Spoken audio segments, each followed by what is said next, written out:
And if you begin to investigate, it wouldn't take long for my story to fall apart. Much less if you begin to torture Ken. I think probably if you started approaching me with a thumb screw and said, okay, we're going to see if you really were with Ronald Reagan.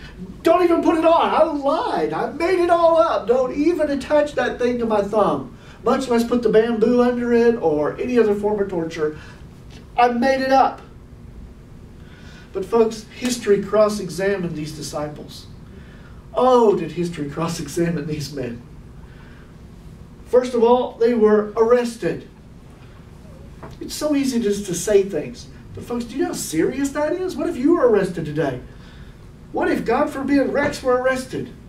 We would say, it was a big deal. And in Roman day, when the Romans were ruling, it was a bigger deal. And they were arrested for their faith. And then they said, okay, is Jesus alive? This resurrection thing, we forbid you to preach the resurrection of Jesus in Jerusalem or anywhere else. We forbid you. And if you do it again, we're going to come and arrest you again, and we're going to torture you. And they let him go. You know what they did? The Bible says they left the jail, they went to the temple courts, and they started preaching the resurrection of Jesus. They left the jail and went and started preaching it. Guess what happened? They got arrested again. Except this time they were beaten. And in Bible days, to be beaten was a severe thing. They weren't just, little love taps. They weren't just little corporal punishments with a paddle. They were beaten and whipped probably with a cat of nine tails. They were given stripes across their back. And they said, okay, still going to preach this resurrection thing? They did. They kept preaching the resurrection. They were arrested. They were beaten over and over time and again, these apostles, these early Christian leaders. Not just that, in the end, each and at any point, all they had to say was, oh, we made the whole thing up. It was a lie. We made it up. Forget it. And it would have all stopped. All the abuse would have stopped. Matter of fact, they were told that specifically. Renounce what you're saying about this Jesus being the living Messiah, the living Christ. Just stop saying that and we'll let you go. And yet none of them changed their story. Not one. And not just that, in the end, they not were just arrested and beaten time and again and spent time in prison. In the end, they were all tortured to death. Under the threat of, if you don't stop preaching, if you don't stop preaching this story, we are going to kill you.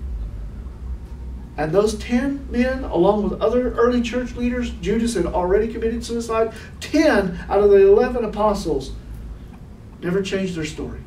John was the other one. He didn't change his story. He didn't have an easy life either, but he was the only one who was not tortured to premature death. Let me just real quickly say how they died. James, Acts chapter 12 talks about that. He was beheaded with a sword. That's kind of intimidating. But he didn't change his story. He kept preaching the resurrection. Peter, the apostle, was crucified upside down. Again, slow, torturous death. Jesus only died because he gave up his spirit. Normally people lingered on a cross for 2 or 3 days.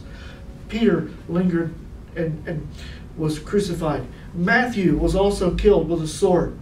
John, even though he wasn't killed, John was tortured and even boiled in oil, but he didn't die because he hadn't written the book of Revelation yet. But he spent the end of his life in prison on Patmos. Not just that, James, the brother of Jesus, even though he was not an apostle, he preached the resurrection. He was thrown from the 100-foot pinnacle of the temple, and he was still kind of alive at the bottom, and they beat him to death with clubs at the bottom. Are you ready for this? Andrew was also crucified on an egg-shaped cross in Greece. Matthias, the other apostle who was chosen to replace Judas, he was stoned to death. Paul, we know, was beheaded. And not just that, to me, one of the worst ones of all, Bartholomew, also known as Nathaniel, he was flayed to death. You know what that means? They took his skin off little by little while he was still alive. And none of them, throughout the rest of their lives or in the midst of their torturous deaths, ever said, we made this whole thing up. Folks, it is absurd to believe that human beings could withstand that kind of punishment if they didn't believe in a living Jesus. They weren't mistaken. It wasn't their opinion. And they certainly didn't make the whole thing up. Now I'm going to just close today by talking about what does the resurrection mean to us today. Your level of commitment to Jesus Christ in our modern society is directly related to how much you embrace the reality of a living Jesus. You know, we don't want to have that arm distance between us and our faith that some people carry around. Oh, they go to church on Sunday, but they don't live it.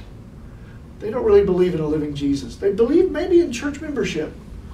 But if you believe in a living Jesus, you live it every day like these men did. You know, I don't know how to talk about this next point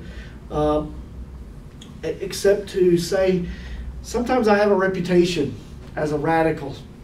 I've been called a fanatic thousands of times. I've been laughed at, I've been mocked many, many times. And let me just say this. I don't necessarily think I deserve that reputation. In other words, I don't look at myself and think, woo, I'm radical. I think I'm really extremely tame in my faith compared to the apostles and the people in the Bible. But I suppose if you compare me with some modern church believers, I am kind of radical. I preach open air on the street and college campuses. And I've been to all these countries, and I don't know if I really am a radical, but I have put my life on the line lots of times. Been in earthquakes, and I've been threatened before. And I've been in earthquakes. I've been attacked by bandits for my faith in other places. So I do believe in a living Jesus. I don't know if I deserve that reputation, but I know